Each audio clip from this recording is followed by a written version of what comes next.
Hello, and welcome to Mind Armor's presentation on being emotional unapologetically. My name is Sajel Bellon, and I will be presenting with you today and sharing some information about our emotions. My hope today is that you will leave the presentation thinking about emotions in a different way than when you came in. And a lot of what we think about emotions is what we've learned along the way. And I'm hoping today you'll see things a little bit differently. So welcome, and I hope that you enjoy this presentation. So basically, let's start with finding out where you're at emotionally.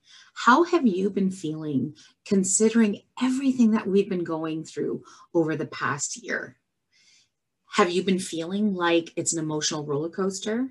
Or perhaps you've witnessed it with your own family, that maybe your children or your spouse are very emotional lately, especially with the pandemic and everything that we've been enduring as a community. Have you been feeling exhausted and drained? Perhaps found yourself tired from constantly having to adapt to the constant changes that we're facing. Or perhaps just really exhausted from the uncertainty and really feeling upset about it, or maybe even removed from it. So if you're like most people that have been going through this pandemic, trying to cope with home, with work, with the changes, and especially the nature of your work as law enforcement, as a first responder, you know that this can be very wearing on a person. So what does that mean for us?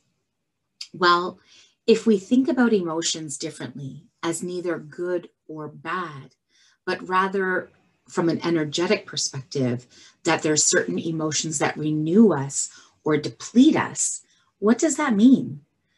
Well, number one, it means that we're taking away the stigma that's associated with being emotional.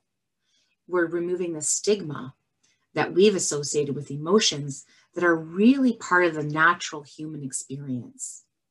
So that's the number one thing with this whole new way of thinking about emotions from an energetic perspective, is that they are neither good nor bad, positive nor negative, but rather renew our energy or deplete our energy. And that really means that we can acknowledge the fact that we as human beings are wired to be resilient and adaptable. So why, with the pandemic, especially with all the social issues that we've been going through, have we really finding ourselves in a place of strain and drain at the moment? And that's because of our surge capacity. As human beings, we're wired to be resilient. So we're wired to deal with crisis, which is really important for the work that you do. So we are wired to be able to go into logistic mode, pragmatic mode, practical mode when a crisis calls. But what we weren't wired for or prepared for is what happens when the crisis extends over a long period of time, like this pandemic. And that's where we're really seeing this level of wear and tear in our families and communities and potentially workplaces. So surge capacity is really important, especially around the nature and the talk around the pandemic. But what does that mean for you in terms of the job that you do and having consistent exposures to crisis or trauma? That means you really do have to be cognizant about how you care for yourself and the room that you give yourself to recharge and to renew. And that's where this discussion around emotions becomes really important. So today, we're going to look at redefining emotions, reframing emotions, reflecting on our emotions, and then relating to them a little bit differently. So basically, when we look at emotions, some of the traditional theories that we talk about, for instance, is the power of positive emotions and how we can leverage that. And this comes from the School of Science of Positive Psychology.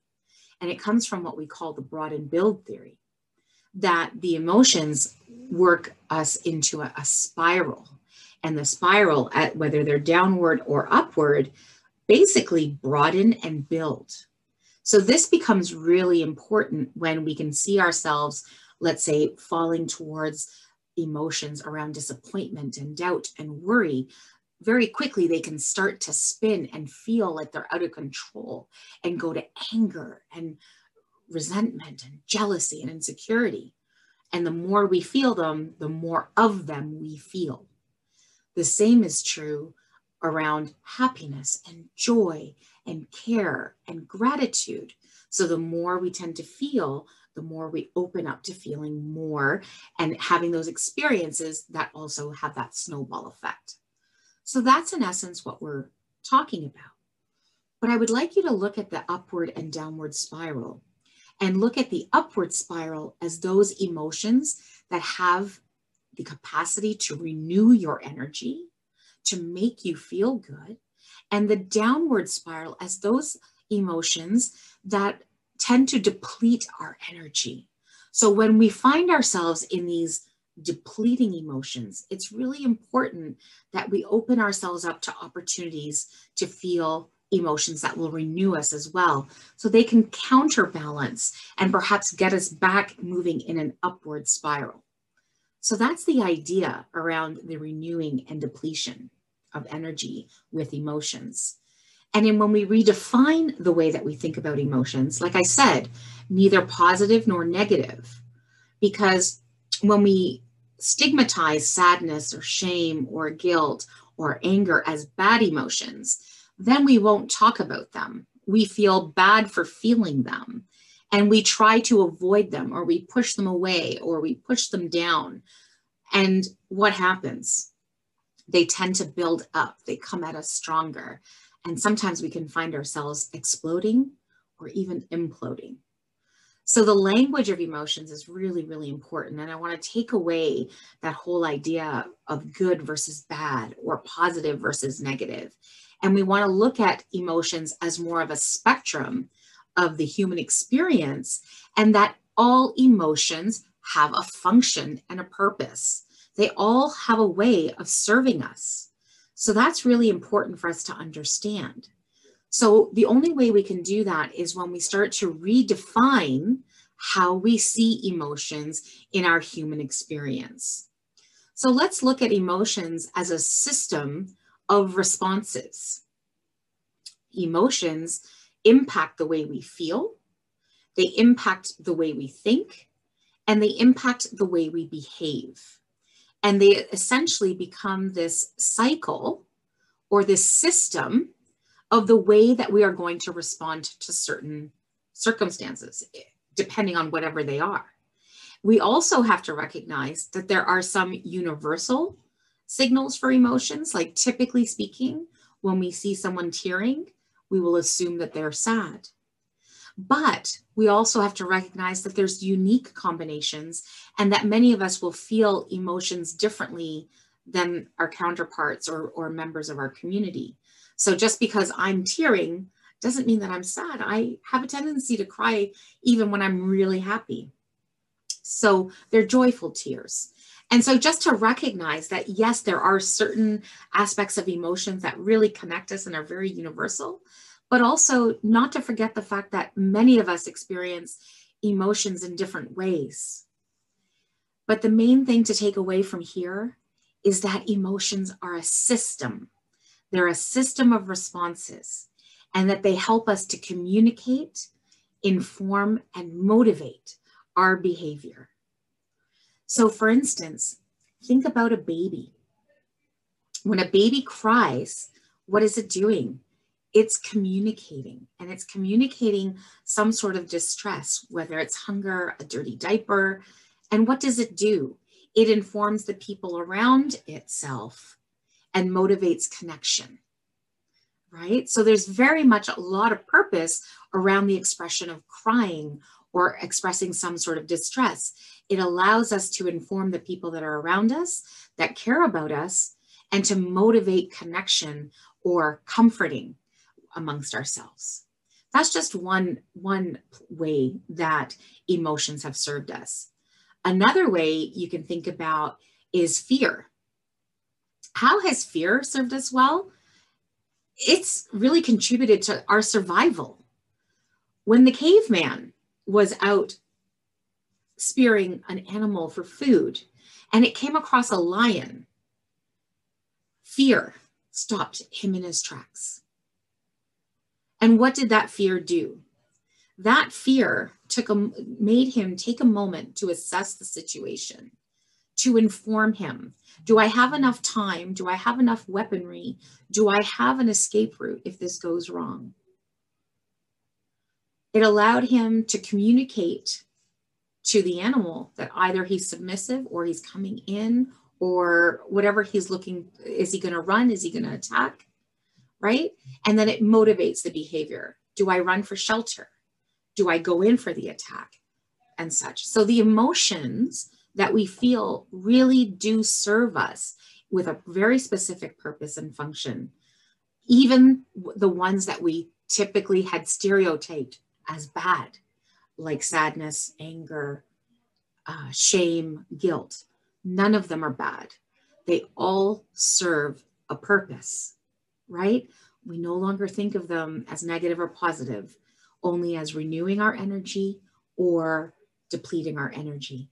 And we also want to look to them to see how are they helping? What is the purpose of feeling what I'm feeling right now? How is feeling sad or angry right now going to motivate my action and help me prepare for whatever it is I'm going to do? How is it helping me to think for a moment and inform my decisions and my reactions based on the outcome that I want from the interaction of feeling this way? And how can I effectively communicate how I feel so that people understand what it is I'm going through right now? So again, emotions are complicated, right? When we look at it from this perspective, they're not as simple as we made it out to be. And they're even more complex because how many of you have felt more emotions than one or two at a time? All of us, because they're layered, right? When we think about emotions, and I'd like to use my husband in this situation as an example. My husband is a first responder as well. And he was suffering from PTSD for probably over a decade before we even knew that that's what it was. When we finally did realize, we were able to kind of go back and use our hindsight and reflect on all the various instances that we had encountered, the situations that he had seen, ways that we had handled some of our family situations. And what I realized that everybody that was judging him as being an angry person really didn't look deep enough. If we think of him as an onion and kind of peel back that first layer, that anger that everybody saw, the second layer was actually a lot of hurt. There were a lot of things that he was hurt about, but he didn't know how to express himself or how to even recognize some of the things that were hurting him. And if we peeled back that hurt layer, there was another layer of sadness. And then if we peeled back that sadness, there was a lot of shame or guilt for the things that he had felt he didn't do well or didn't do enough of, or the people he couldn't save. So when we look at our emotions, again, they're far more complex. And it's really important that we educate ourselves so that we can respond better to other people, but also that we can help others to understand us so that we can navigate our work, our home, our relationships better. So remember, emotions are very, very much layered, and what you're experiencing can often be more than just one. So take a moment and really think about some times in your life where your emotions have been perhaps overwhelming. If you were to sit down and really think about it, could you name them? Could you break down? Could you decipher the different layers and ask yourself, once you've identified them, what were they trying to tell you? How did they actually serve you? And how did you act based on the information that you had? And you'll have even now more than you did before going forward. So you'll be able to influence the desired outcomes of your situation. So reflecting on how you're feeling really is important. And in law enforcement, when you're often taught and trained to not listen to your emotions or to pack them away, you need to also recognize that, yes, on the job, in the moment, yes, you need to maybe, balance out the emotions or perhaps respond more based on protocol. However, when outside of work, are you able to take the time to reflect and process the emotions you're feeling? Because you're not a robot, you're a human being. And a human being, no matter who they are or what uniform they wear, feels emotions, maybe to different degrees and maybe in different ways. But the better that you know yourself, the better you're going to be able to leverage them to get what you want in life and to maintain good mental health. By knowing our emotions, it actually equips us and empowers us to be able to choose how to respond versus just react. How many of you out there have had a situation, perhaps with a spouse or a loved one, where you reacted so quickly, so harshly, and you regretted it later?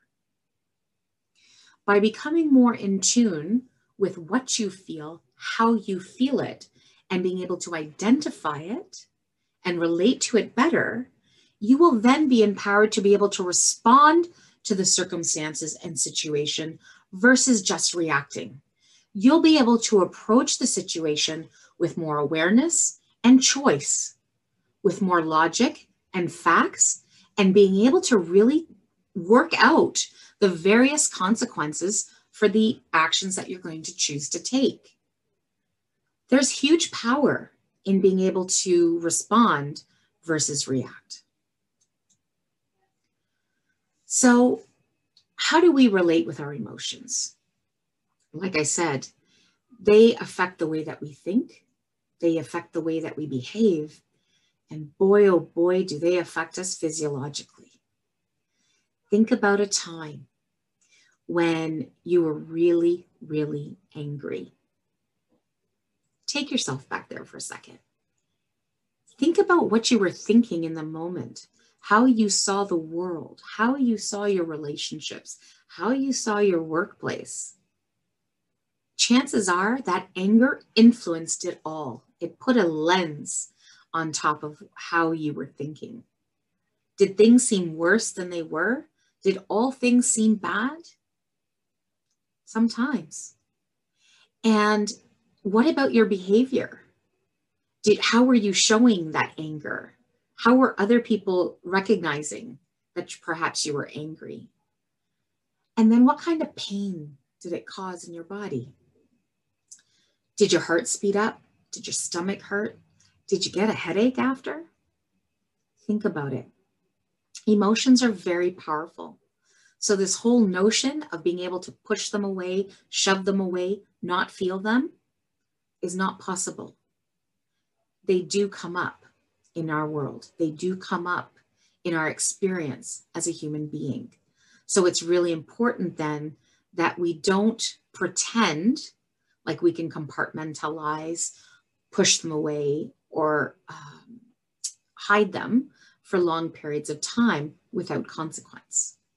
This is the importance of understanding why emotions matter. I'd like to teach you and leave you with this one exercise, because this is one that will actually help you start to recognize how each emotion, renewing emotions as well as depleting emotions, show up for you. The better you get at getting acquainted and getting to know each of your emotions, the more control, the more choice you will have when they come up for you in real life situations. So whenever you do this exercise, I'm going to caution you to always start with a depleting one and then run through the whole sequence again with a renewing one. And the reason being is you always want to leave yourself in a better state. So let's start with a depleting one. If you close your eyes for a moment, take a really deep breath in through your nose and out through your mouth. Relax your body and take yourself into a really nice deep breathing. When you're ready, introduce into your mind a time where you were really angry, where you were livid beyond belief. Go back into that situation. Think about it. What were you thinking? What were you feeling? Who was there? What was happening? And once you reach that point where you're there and connected with that experience, for a moment, I want you to really listen to your brain. What were you thinking at that time? What were the kind of words or thoughts that were coming into your mind?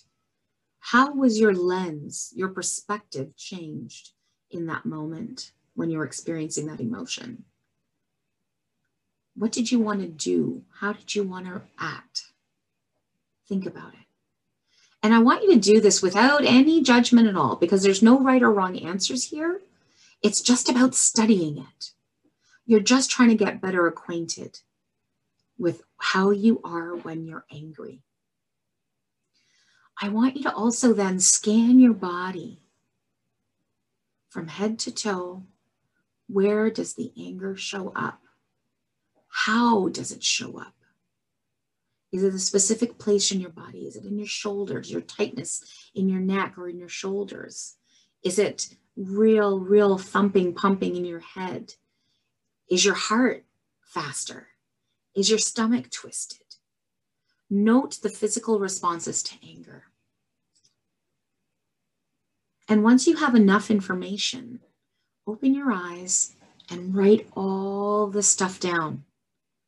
Because this is how you're going to recognize anger in a spur of a moment situation when you're out there in the real world, and be able to identify it a lot quicker before it gets to a point of reaction, because you're going to recognize really quickly, this is anger. Let me take a step back and see what it is or why it is that I'm angry. Very often, when we're that angry, intensely angry, number one indicator is whatever is happening matters to you. And if it matters that much to you, you want to make sure that you are going to get the outcomes that you really want in that situation, or as close to. So now that you've written down your observations with anger, we're going to go back in, and now we're going to choose another emotion. And this time we're going to choose one that is going to renew our energy, because we don't want to stay in this drained state. So I'd like you to close your eyes again, take a deep breath in and out. And each time you're letting that breath out, I want you to dispel some of that anger, release it. Take a deep breath in again and out. And once you get to that kind of neutral state, I'd like you to inhale and really open yourself up to a time and a moment or a person that you felt love. Just unbelievable love for a situation, or joy, perhaps. Maybe that's an emotion that you'd rather work with. Whatever it is, make sure it's a renewing one. And I'd like you to go through the same process. I'd like you to notice what and where does it show up? What kind of words and language and thoughts are in your brain? And I want you to accept all of it and acknowledge all of it without any judgment at all, because there's no right way or wrong way to experience love or joy. So take a moment and now scan from head to toe. How does love show up in your body? Where does it show up? Is your heart racing? Notice if it is, and your heart was also racing with anger, that's a similarity. So sometimes when your heart's racing, you may not know which emotion it is. So we're going to look for more cues, because there's a lot of emotions and physiological responses that overlap. And by doing this exercise and running through the various different emotions, you will get to know them better so that you're able to identify them quicker. So where is love showing up for you? How is it showing up for you? Has your temperature gone up yet a little bit? Do you have a tingly feeling somewhere? Some excitement perhaps? And again, when you're ready, open up your eyes and jot all that information down. And that's how you get better acquainted with each emotion. And you can do this exercise at home anytime and work through the various list of emotions that you're curious about or that you know that you are prone to feeling. You can also invite your spouse, your children, people that you care about to do this, because this is a really healthy exercise for everyone to get to know themselves a little bit better. And then you can actually have conversations around them to understand what is universal within your family and what might be different, so that you can be better supports to each other as well. So this is a really great introduction exercise to getting to know yourself a little bit better and getting to know the ones around you so you can support each other. So basically today, we just discovered really how emotions give you power over you, and how getting to know yourself better really has bigger implications for your life and the way you experience life, both at home and at work. So we talked about the human experience, especially right now around the pandemic, about surge capacity, and the people's windows of tolerance are getting narrower. So people are showing more heightened emotions and more depletion of energy. So how can we use that spiral and the knowledge of renewing emotions to help boost ourselves, to help boost our families, our workplaces? Because really, when we can start to use our emotions as a tool, we can achieve success over stress. It's flipping our mindset and getting to know our self-care strategies. And this lends to supporting our preferred personal and professional well-being. And then ultimately, what we would love to do, imagine a workplace where everyone had this level of emotional intelligence, not only for themselves, but for their colleagues, especially in the world of law enforcement. This can really help boost a connected culture. So there's a lot that can be done here with using just this one simple science. Of course, there's a whole lot of other sciences that come into play when it comes to our mental well-being and our workplace well-being. But this is just one quick segment to introduce you to the possibilities. My name is Sajel Bellon, and that's what I do. I help move people from pain to possibilities. I work with founded Mind Armor and SOS based on the personal experience that I had with my own husband and with many of my family members that are in the first responder community and specifically in law enforcement. And that's the mission, to improve the lives of our members as well as our family life, so that you can be hired and retire healthy and happier. We just want to make sure that your career doesn't come at a cost of your quality of life. We want your career to be a part of your human experience. So I hope if this has been helpful, please feel free to use this QRC code to leave me some feedback, or the link that you see in front of you. I would love to hear from you. If you have any feedback, any comments, or perhaps just an aha moment, share it with me. I'd love to hear how emotions has made a difference for you today. If you're curious about any other offerings that we have, please go to sagelbellon.com and you can get a hold of me there, and also see a list of the different services and things that we offer through Mind Armor and SOS. Mind Armor is where we work with departments doing culture change and mental health well-being within the departments and cultural aspects. It's also where we offer our coaching services from. And SOS psychotherapy is just a little bit more personal. It's where and how we connect with members one-on-one, spouses, family members, and where we make a difference for the person at the individual or family level. We also offer some peer support. So feel free to get hold of us. We would love to hear from you. If you're interested in more of some of the concepts that I went into very briefly during this presentation, here are some of the resources that I used. Again, I would love to hear from you and for you to be in touch. My name is Sajel Bellon. I wish you all the best, and thank you for joining us here today.